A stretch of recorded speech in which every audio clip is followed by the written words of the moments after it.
vou citar aqui um exemplo, um pouquinho aí, há um tempo atrás que a gente acabou descobrindo. A gente estava fazendo um teste, né? Estava num período de experiência de um colaborador, e ali ele trouxe o currículo, ele passou pelo processo de integração aqui, que a gente tem um processo de integração na Tagma, vai ler ali o regulamento interno, vai saber a respeito dos processos, vai assistir alguns vídeos, né, relacionados. Então, assim, ele vai ter toda a informação possível. E geralmente a pessoa vai ser contratada baseada, né, querendo ou não, a gente analisa ali o, o currículo, conversa, e tem uma boa conversa, e aí depois a gente parte para o momento da integração. A gente não tem muita pressa para fazer a contratação. Por quê? Porque a gente quer analisar vários pontos. Então, se a gente analisou vários pontos, William, pode ser que a gente já consiga descobrir se o cara é preguiçoso ou não já numa conversa ali, como já aconteceu. A pessoa, né, fala assim, ah, mas aqui trabalha de sábado?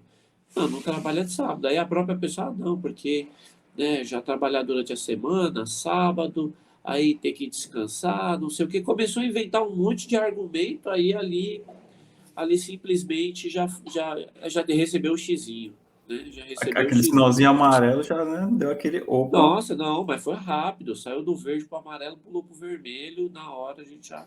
Então, assim, você consegue, de uma certa forma, fazer uma contratação melhor baseada em cima de você ter o máximo de cuidado possível. Não contrate pela necessidade. Ah, eu estou precisando urgente. Às vezes você pode estar colocando alguém dentro do seu barco que, ao invés de trazer um resultado ou melhorar ou te ajudar, pode atrapalhar você. Então, baseado em cima do que eu falei ali, você tem um sistema de gerenciamento que você consegue saber ali o nível de produtividade de cada colaborador seu, você vai para o feedback.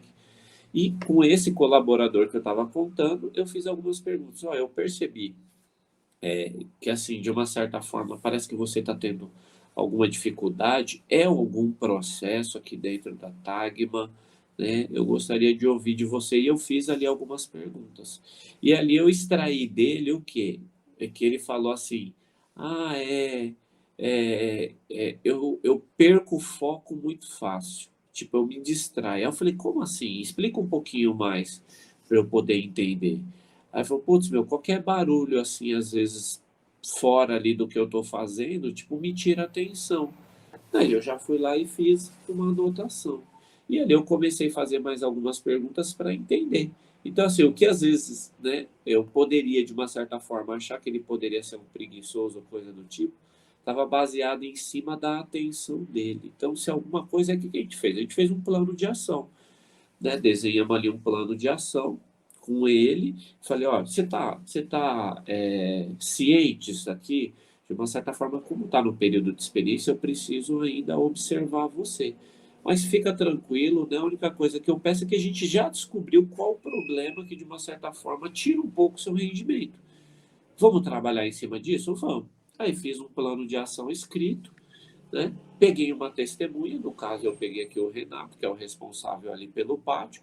Falei, ó, Renato, a gente está passando por uma situação assim, com esse colaborador que está no período de experiência, e eu fiz um plano de ação com ele, eu queria chamar você como uma testemunha, e você vai ser o cuidador dele para a gente analisar isso daí. E aí o que, que aconteceu? No plano de ação ele não conseguiu, né, de uma certa forma. Então, assim, não que eu tenha dispensado ele pela preguiça, né, mas foi por conta ali de não obter o resultado. O que estava no currículo, né, pelo que ele falou, ele veio de uma outra mecânica, não estava batendo, né, ele estava bem abaixo ali do que tinha relacionado no currículo, né? Ali, mas foi feito, que nem eu falei no início, né? A gente não desiste do colaborador logo de cara. Às vezes ele tem outras competências que pode estar ajudando, mas a gente fez os planos de ações ali, fizemos os planos de ações, mesmo com o plano de ação, o percentual ainda continuou muito baixo, e aí a gente não deu para, né, prosseguir com esse ponto. Né? Por exemplo, conversando com alunos, né, da mecânica da mente, a gente já teve assim, de uma certa forma descobrir que o dono da oficina ele falava assim, ah, eu tenho um colaborador que ele é muito preguiçoso, ele para muito para fumar e fica matando o tempo lá fora. né? Aí você já, então, vamos fazer um plano de ação? Vamos chamar ele para fazer um feedback, fazer um plano de ação, né? Quanto tempo, né, ele está tendo? Será, por exemplo, tem um mapa de produtividade diária, né? Por exemplo, se você for anotar, isso daí é uma ferramenta que a gente aprendeu num treinamento lá que eu fiz de imersão, né?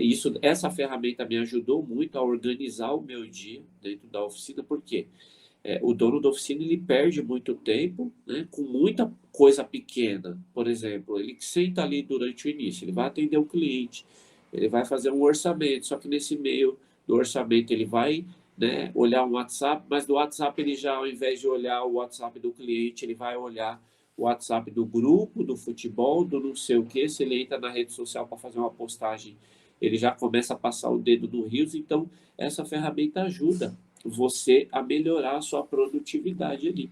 Então, assim, às vezes pode acontecer, né, do colaborador ser preguiçoso? Pode, aí você pode fazer um plano de ação para você ver se ele vai melhorar em relação a isso ou não.